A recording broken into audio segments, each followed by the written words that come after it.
Aš, Povilas Isoda, prisiekiu gerbti ir vykdyti Lietuvos Respublikos Konstituciją ir įstatymus, sąžiningai dirbti visas savivaldybės tarybos nario pareigas ir susilaikyti nuo veiksmų, pažeidžiančių gyventojų teises ir viešuosius interesus.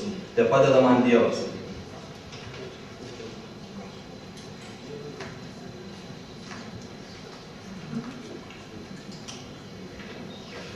Prisiekia tarybos narys Povilas Isoda.